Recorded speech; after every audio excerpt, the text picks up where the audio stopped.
If you're a mom, you're a superhero. That's right. Own it. We possess a unique superpower of intuition, a sixth sense for what our kids are up to, how they feel, what they want, and when they want it. Yep, it's amazing. I call this mom sense.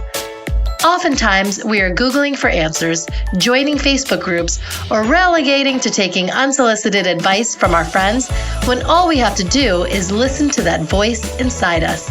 No, not the one that's telling you you're fat. The other voice, the one that seems to know everything when it comes to your kids and leaves you feeling confident, empowered, purposeful, and all things #mom goals.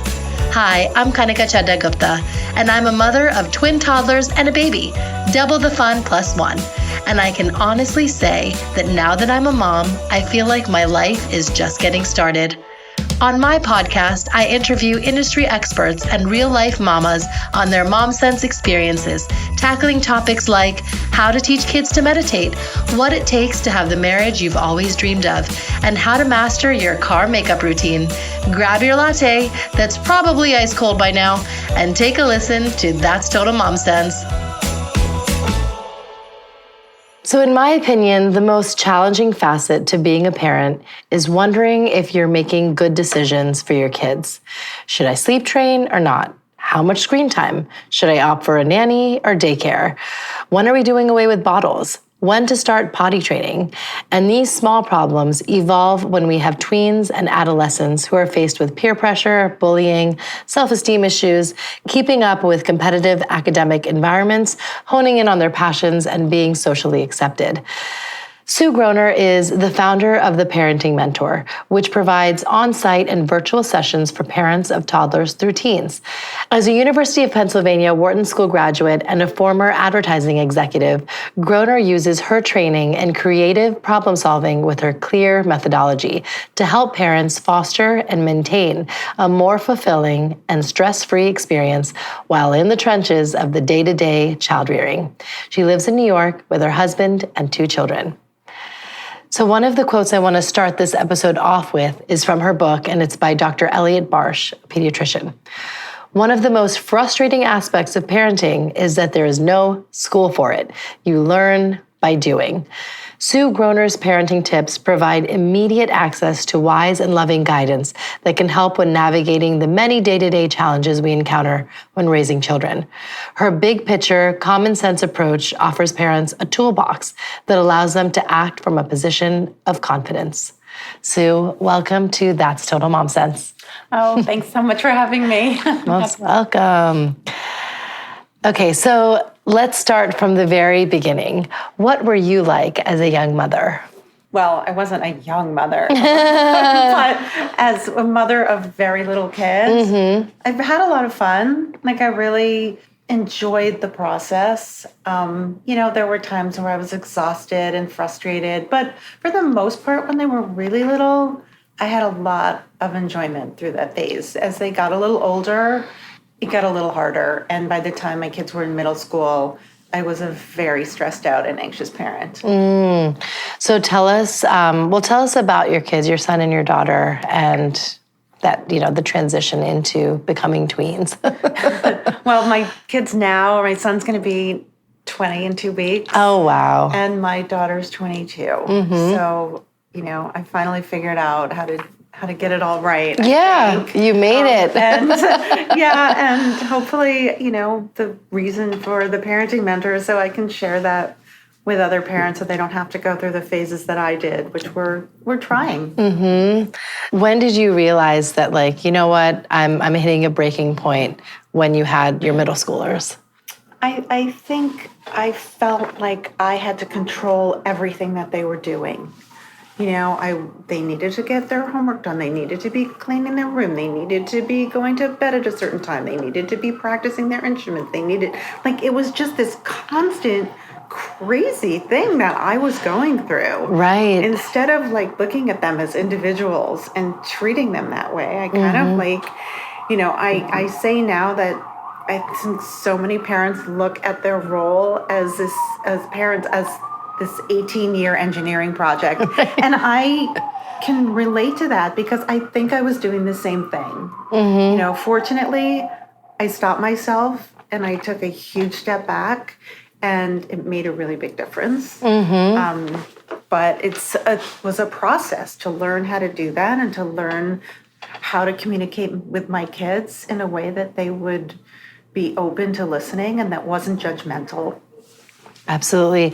So you had a career in advertising before this. Tell us a little bit about that and then how you made the shift into this parenting space. Well, there were a lot of different careers along the way. Yeah. It's okay to try different things. Yes. If you asked me, was I going to be the parenting mentor? Now I would say I wouldn't even know what that was. Yeah, it's so true. And I actually think that, there are so many jobs that haven't even been created yet because of the way technology is changing so much. Absolutely. That, so I did a whole bunch of different things. And, I did start out in advertising and account management, it was creative problem solving. Right. Which I've kind of done through every little, job that I've had, every career that I've had. Yes. I did this tiny little real estate development project for an organization in Bedford where my kids were going to school. And, that was, how are we going to get this done? How are we going to raise the money? How are we going to get it executed? And I had to use a lot of different tools and skills to be able to get that done. I was the director of marketing for a music production company for about 5 years. Same thing. How am I going to get this company known and, well known and have lots of clients? And thinking a little bit out of the box, thinking about solving certain problems, asking the right questions. I think so much of it has to do with asking questions, knowing what questions to ask. And so tell us about this shift that you had in your life, the impetus for you kind of founding the Parenting Mentor. Well, for one thing, I realized that I was going to be an empty nester sooner than I had planned because my son begged and begged to go to boarding school. And finally, we gave in and let him go within, an hour from our house. Okay. Oh, that's great. We had to see him a lot. And it was, I'm amazed that he had the foresight to see what a great experience this would be for him. Yeah. And he's still really great friends with all his friends from home. And he just wanted to do this. And so at that point, I started thinking about, maybe my next move. And I'd been in the process of, on my own, of really working through all these different parenting things. And I started to help a lot of other people who were just come to me and ask me questions, whether it's someone I met, whether it was my physical therapist, whether it was good friends of mine who had younger kids or even kids my own kids' ages. Right. And I all of a sudden had this whole new outlook on how to parent.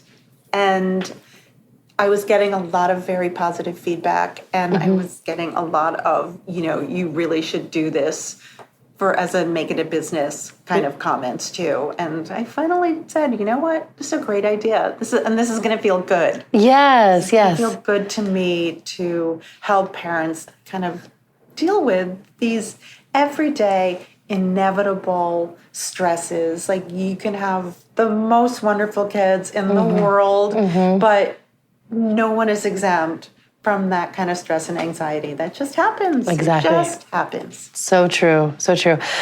So tell us about the Parenting Mentor and some of the work you do and the clients you work with. Well, my reason for being really is to help parents be less stressed and anxious. Yeah, sure. Be happier and more relaxed through the process, through your life as a parent.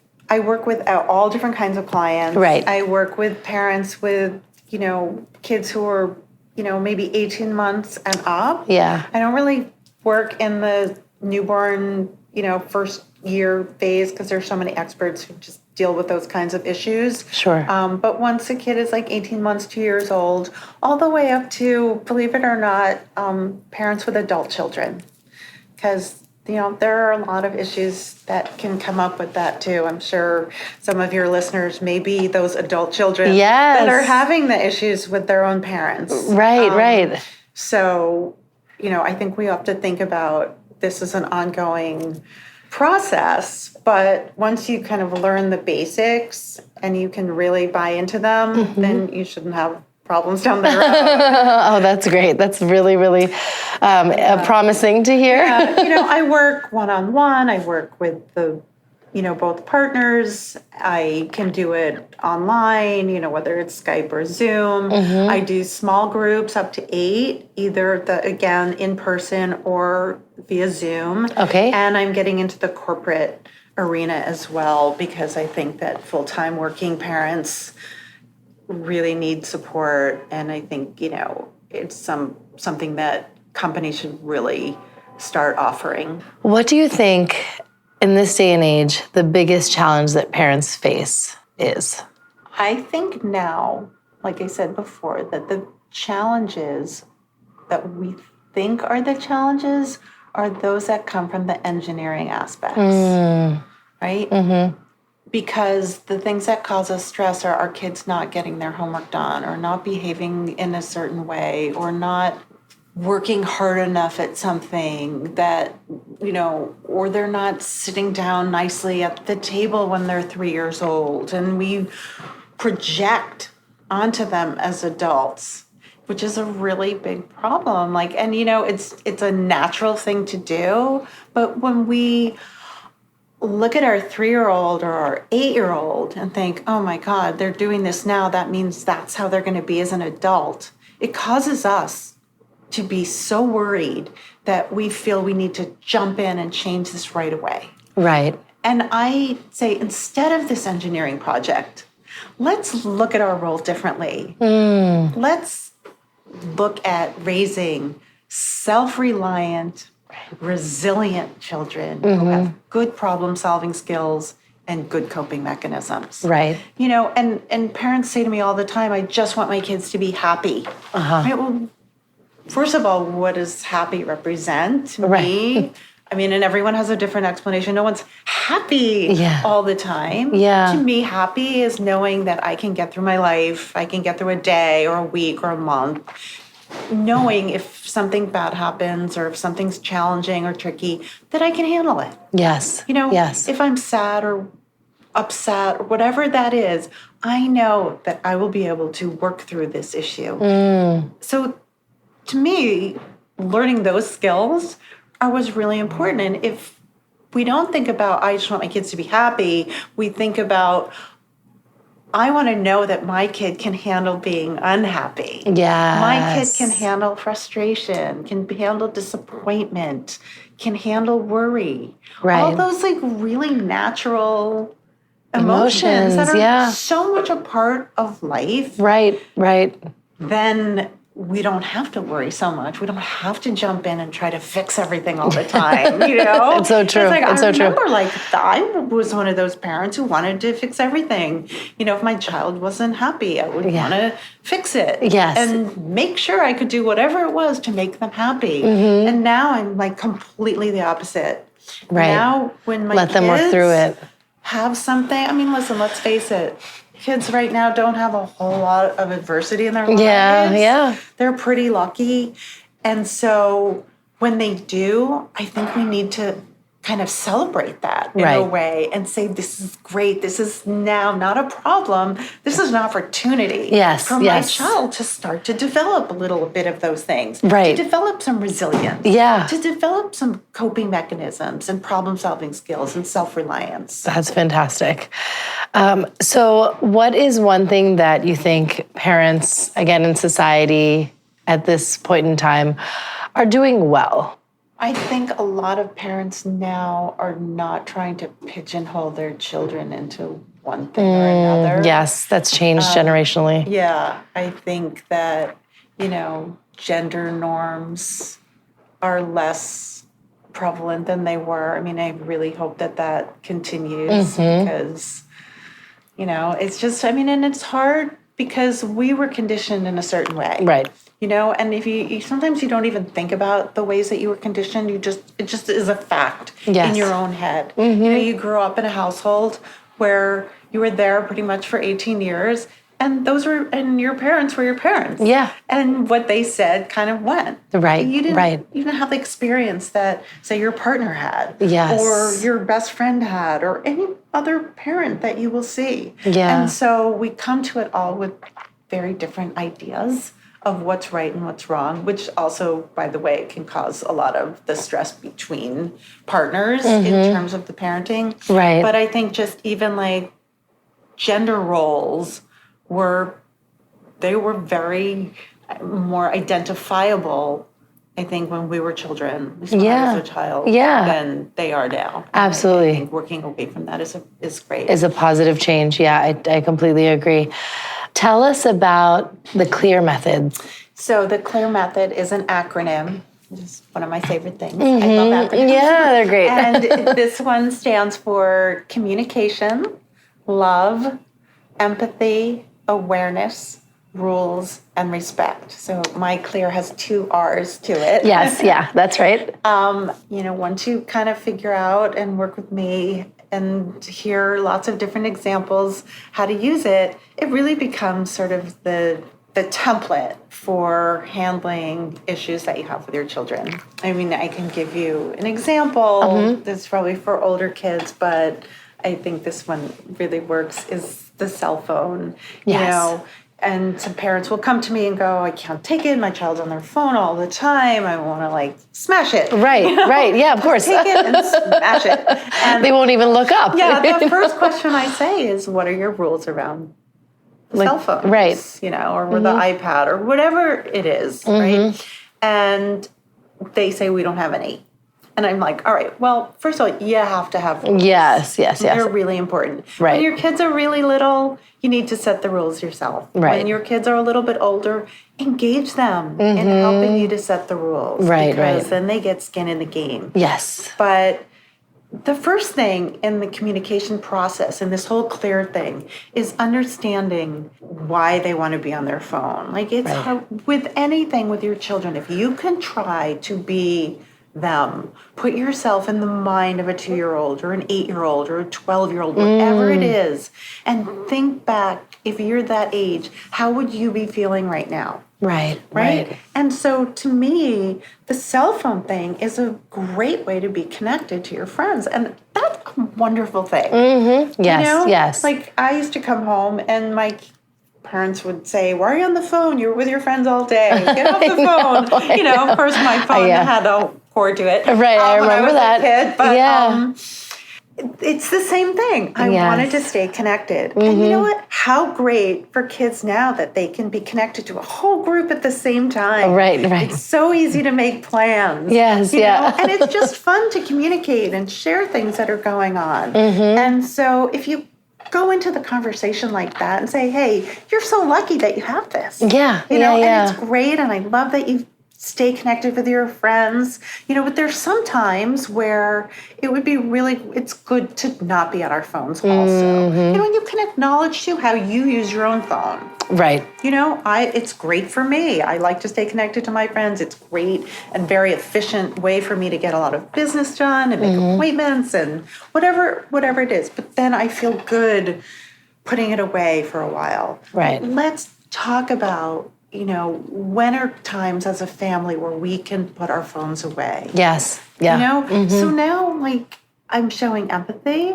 I'm speaking from love. I don't want to be angry at this person that I gave birth to or adopted or whatever. Exactly. That I love so much. Yes. Yeah. Right? Why am I getting so frustrated and angry at this person? Right. All the time, right? No, I want to come at it from a place of love, and I want them to know that I am. Yes. And then not a place of judgment. Right. You know? And so, and then the communication piece is the tone and manner. Yes. So, you know, I can write this stuff, but when you hear me talk, I'm talking with a loving, kind tone in my voice. Right. And that goes a long, long way. Wow. Yeah.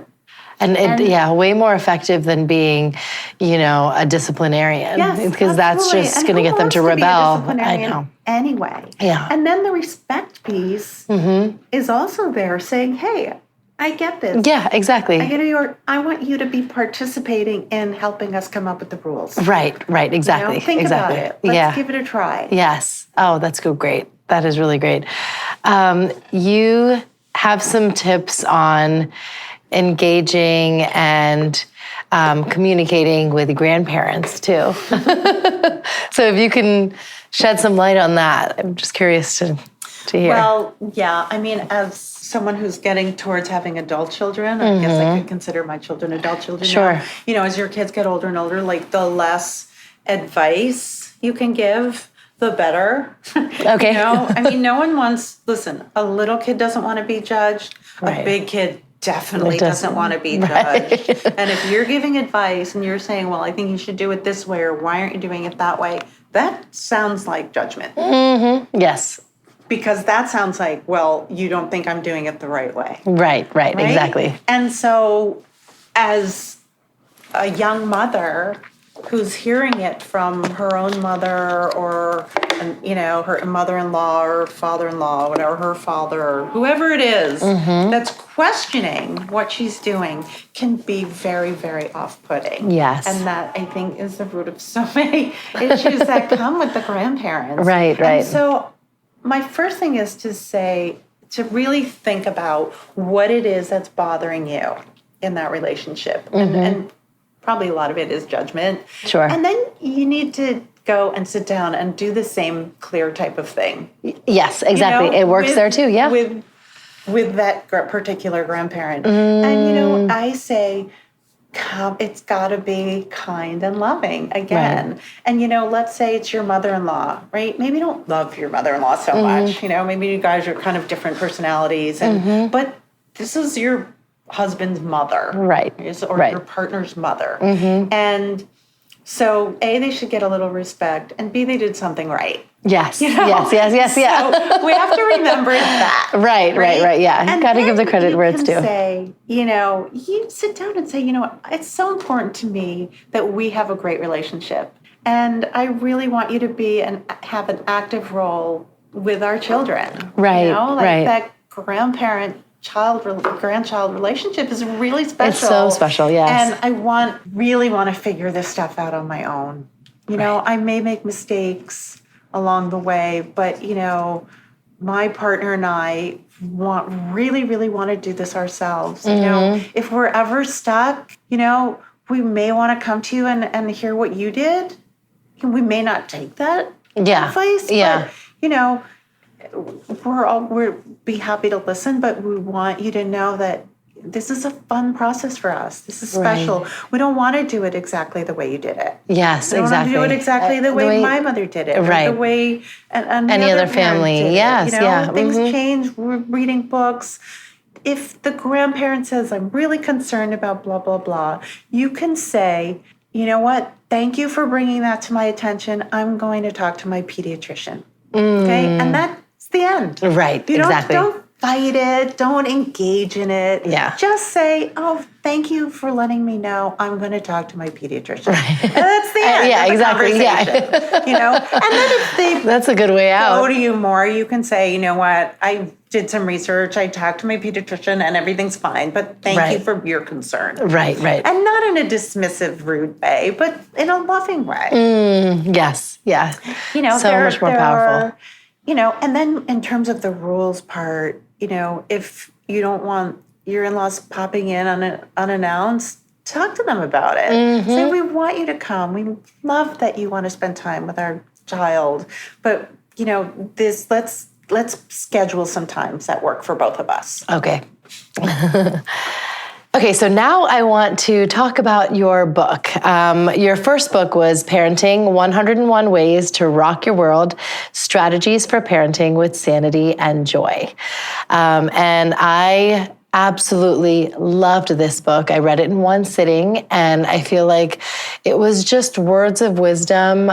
You practiced the CLEARR method as you were writing it, because I felt like it was coming from such a respectful place and an empathetic place, because all parents are faced with the same problem at some point in time with any age group child, and it felt like you were speaking to me.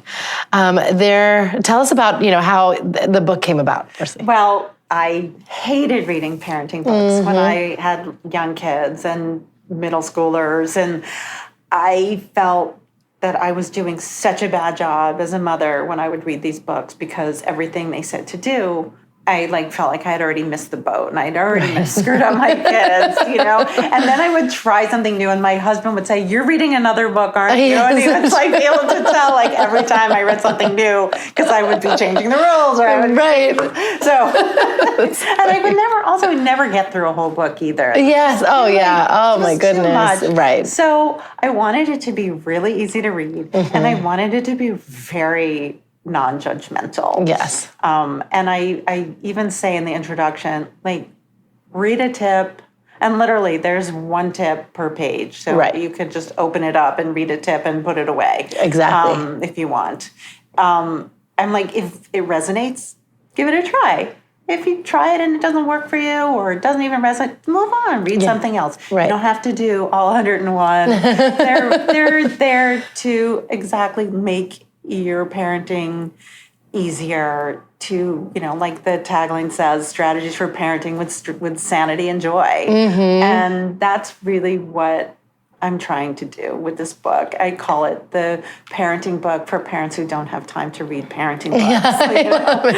Yes, and there's many of us. And I also think it's a kind of book that you can read now if you have a 2-year-old, and then you can pick it up when you have a 5-year-old, and you can pick it up every year and you'll get something else out of it. Sure. You read the tips differently because of the age that your child is at that point. Right. But they kind of work. From, I say 2 to 22. Yeah. Oh, I love that. Yes. And it's so, so true. I'm finding that. There's some tips that I've bookmarked that I want to just go over with you. Okay. Tip number 1 was say yes with joy. Oh, it was such a good one. I love that you started the book this way on a very happy note. Tell us about that. Yeah. Well, it's number 1 because it's my favorite tip. Yeah. And it really did. When I figured this out, it made a huge difference in a lot of the things that I was doing for my kids. And it doesn't mean say yes all the time. Right. It means when you're going to say yes, say it with joy. Instead of, all right, give me 2 minutes. Fine. You know, the thing that you really don't feel like doing, but you know you have to do. Right. If you say, sure, I'd be happy to. I'd love to. Give me a couple of minutes and I'll be right there. Yes. It will not only make your child feel good about it, and they won't feel guilty or, that they're putting you out. You will feel happier about doing it. You won't feel that kind of feeling of, I really don't want to do this, but I have to. Exactly. No, that's so true. I'm thinking of a scenario where, of course, I have 2-year-old twins and they get antsy and cabin fever and they love going to the park.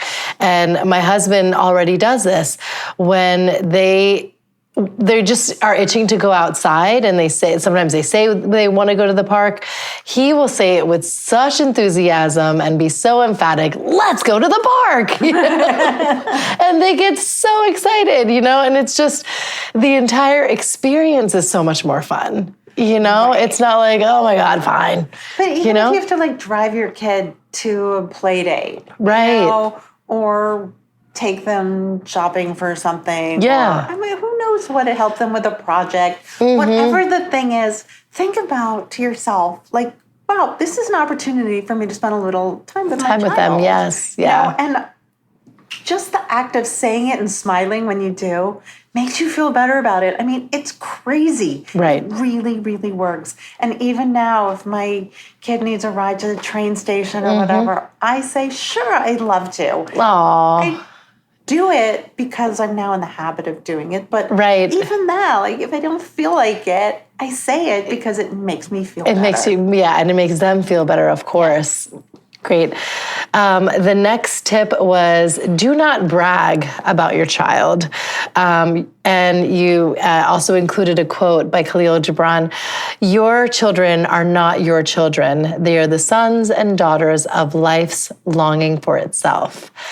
And I found that to be so profound, especially, in this social media driven world where even as adults, we tend to humble brag about ourselves all the time. Many people do it, right? And then it kind of trickles through and parents are doing that about their kids. But then it just lends itself to more judgment or self-judgment or comparing yourself to one another, right? And it's not a good place to be in. It's not. I mean, listen, everyone's kids are wonderful. Yeah. In their own way. Maybe one kid started walking sooner. Right. Maybe one kid started talking sooner. Maybe one kid just is incredibly talented at a sport or an instrument or whatever. And that's wonderful. Yes, yeah. And enjoy that. Exactly. As a parent. Exactly. But you don't need to constantly talk about it because really no one wants to hear. Exactly. Exactly. Your family does. Yeah. And that's great. Yeah. There is another acronym that you mentioned, TMI, and it's not too much information. In Sue Groner's book, it is timing, manner, and intonation. Tell us about that. Yeah, well, that's a little bit about what I said before. Except we didn't touch on the timing. The timing, don't start an important conversation when your kid is exhausted. Right. Or when your kid has just come hungry. off like a bad experience or something. Don't do it right before bedtime. Pick your spot. Pick your time. Go for a walk if it's an important conversation, if it's something you want to do. Maybe you do it after dinner when everyone's been fed and, is a little more relaxed. Maybe you do it on a Sunday afternoon, So the timing is really important. And then the manner and the intonation. Again, it's the tone of voice that you use. Yes. It's the pacing. It's all of that is part of the communication. It's not just the words. Yes. If you are home and your partner comes home and you're in the thick of it and you need help and you're like, you're finally here. I really need your help right now. Could you do that? That's not going to go over so well. Yeah, no, it's true. It's true. Oh, I'm so glad you're home. I could really use a little help right now. Do you think that you have a few minutes? Yes. Yeah. And then you get the outcome that you want. Yeah. So true. This brings me to tip number 26, speak softly. The quieter the voice, the bigger the impact. And I am slowly learning this. And I think, maybe our knee-jerk reaction, especially when you have young kids, is to yell. Right. But then when you are kind of coaching them through whatever it is, and teaching them to not do something in a whisper, how powerful that can be. They listen closely. Right. It's like, sweetie, we don't do that. We don't hit, we don't, whatever it is. It can be way more impactful than, oh my God, stop it. Yeah, I think, even I think you can have a firm tone of voice and still speak softly if it's something that's really important. If you want your kids to put their shoes on and you yell, we all know. Yeah. They're not listening to what you're saying at all. And so you need to go and look them in the eye, to kneel down. That's another tip. Yeah, stoop to their level. Yes. Stoop to their level. So you need to do that and you need to talk softly to them and then they will hear you. Another great tip was number 10, create your own family traditions. And you said, just as examples, you can always wake up to a treasure hunt on birthdays or popsicles in the park on the last day of school and have that be your tradition. And I love that because I think we tend to peg family traditions on holidays, but then you can create a ritual just in the day-to-day that your kids can get excited about. And if you do it every year, every week, there's no reason why there's some of them can't be every week. I mean, right. You all wake up on Sunday mornings and you have a cup of tea together and play a game. Exactly. Be the first thing you do every Sunday morning. I mean, there's so many ways and things that you can do that starting your own, and that's very special to your own family that nobody else does. Right. Is a very nice thing. Yes. Another acronym, tip number 87, Ohio. only handle it once. Right. Yeah, only handle it once. Don't take your coat and throw it on the floor because then you have to pick it up again and hang it out. Right, exactly. Don't put the dish in the sink. Put it directly in the dishwasher. Right. So easy. The garbage goes right in the garbage bin. Yes, exactly. Why come back to do something that you can just be efficient, get it done, failure is your friend. I think that's something that's hard for all of us to kind of grapple with, but it's something that we have to, deal with as a parent, and you're kind of advising that we embrace that. Yeah, very much so. I don't think it should be considered a bad thing. Mm-hmm. It's a learning opportunity. I mean, and I know that sounds sort of, a learning, with the learning opportunities already. Yeah. But it is, I think, like, if kids really have a hard time with failure, if we, and we're not loving and open and accepting of it, then they want to try less things where they might fail.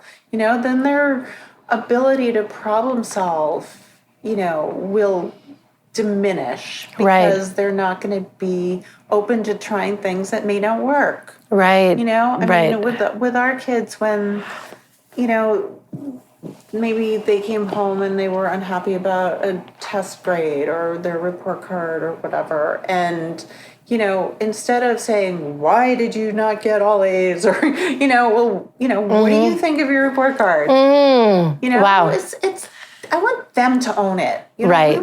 We should want our kids to really own these things and not get good grades or not succeed at something because it's going to make us happy, because they're going to get that external motivation. We want to help them develop the internal motivation. And with a lot of kids, that doesn't happen until they're much older. Right, but it usually happens, Yeah. And listen, it could happen after college. Right. Yeah. But it everyone evolves at their own space, in their own space, in their own time. In their own time, yes.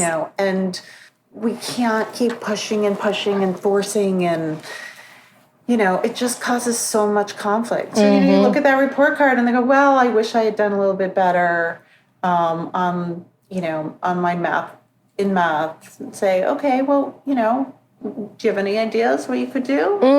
Wow. Instead of, well, you're going to have to work a lot harder. You're going to have to study a lot more. So what do you think you could do?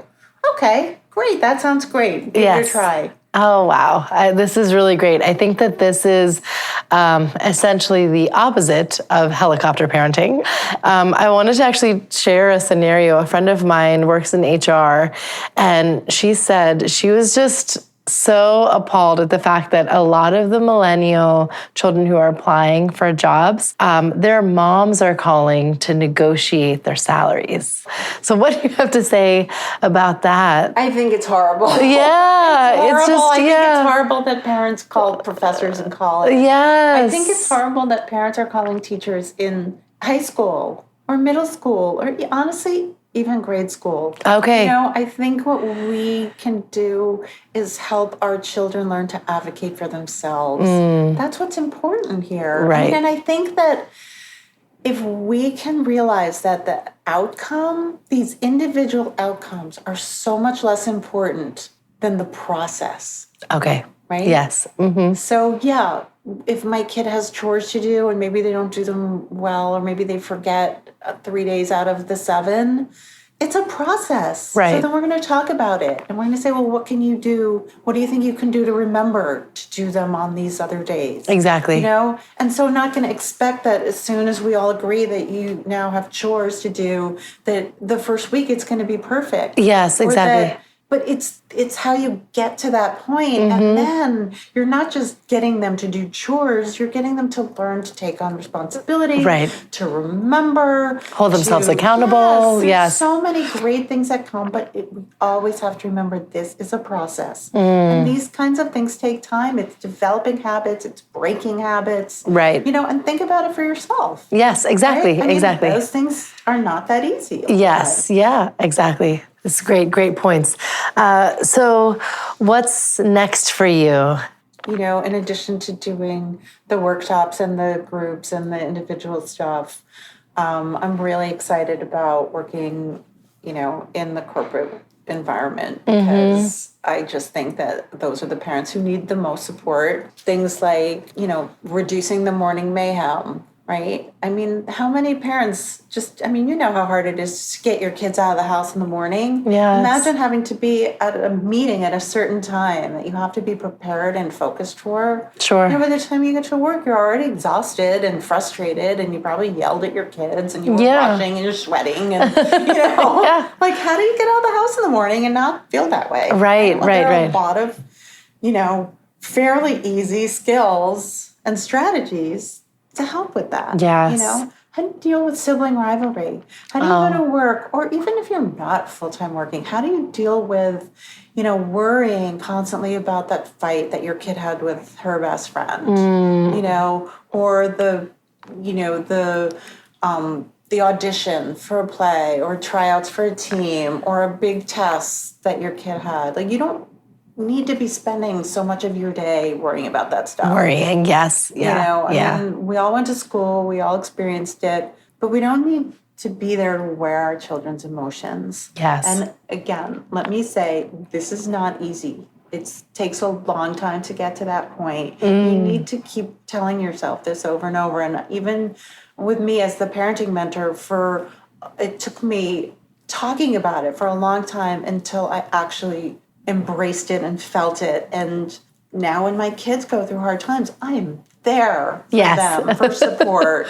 But I never question what they're doing or what they did, and I really, really, truly look at this as an opportunity for them for growth. Yes, absolutely. Just more coping mechanisms. Right. More resiliency. I mean, that's so important. Yes, yeah. And if you can start doing that with a 2-year-old or a 3-year-old, oh my gosh. You are golden. You're golden.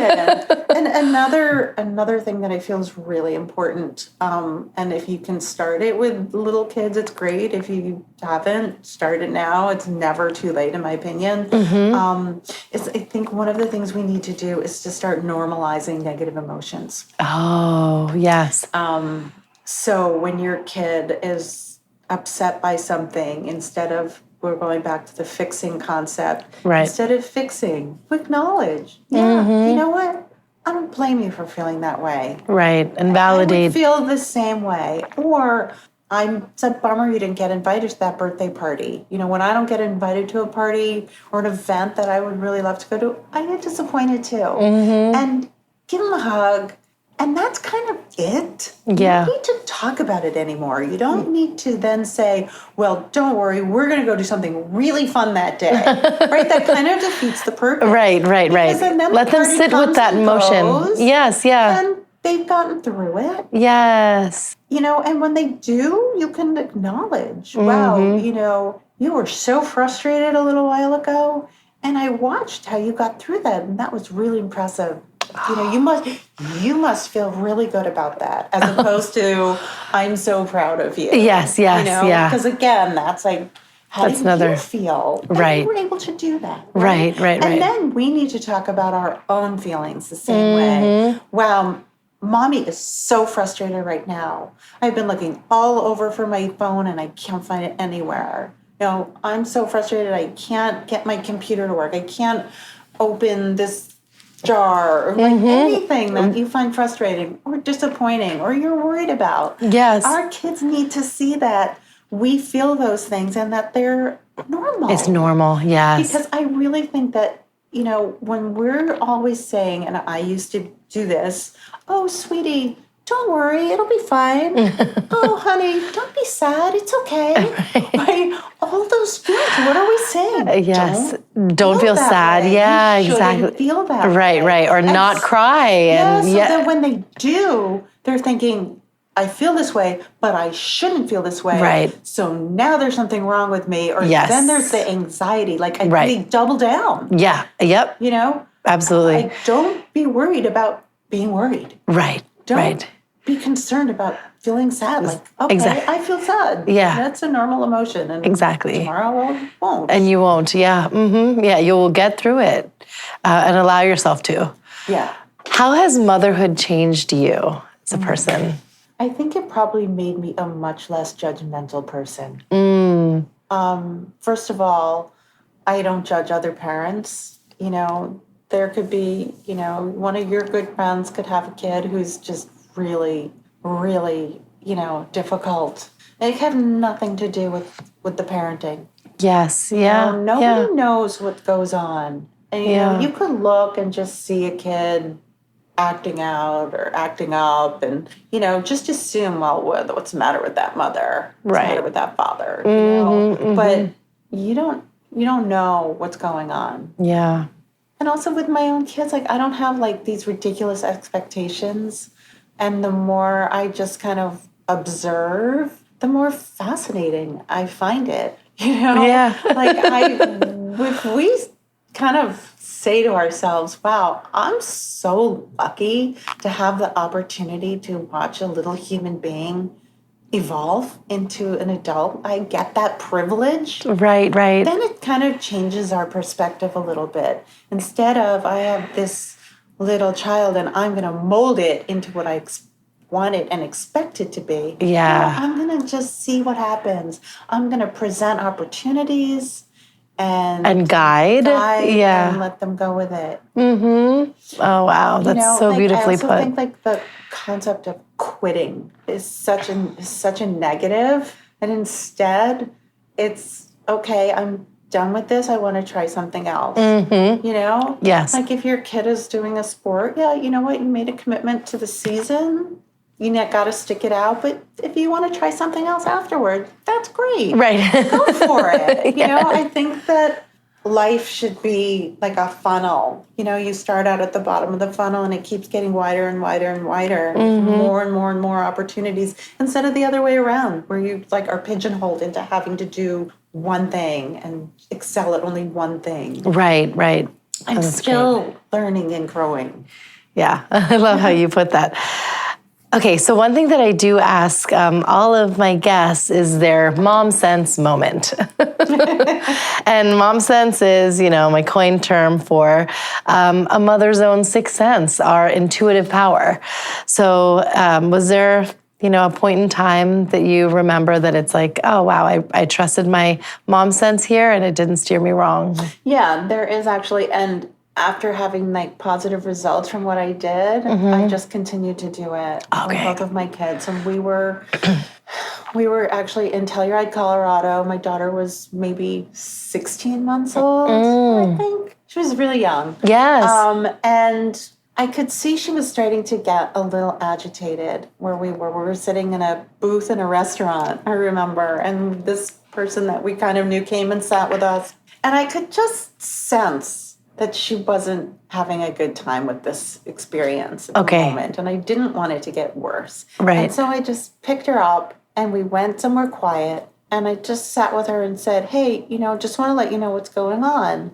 This is John, that guy. We met him here. I explained to her, I didn't baby talk her. That I just told her what was going on, that we were going to all have dinner together. And so she would know and have the expectations of what was happening. Okay. I think so many kids, they're just thrown into situations without actually knowing it. And that's what can really upset them. But so she knew. She said, okay, we came back and she was totally fine. And I saw, even in her face, she just relaxed because she knew what to expect. And from then on, whether it was her next birthday party where we went through exactly what was going to go on, she wanted Big Bird and Elmo to come. Yeah. But, I knew sometimes kids get really scared about that. Yes, so yeah. we went over and over exactly how the party was going to go. And so then she would repeat it back.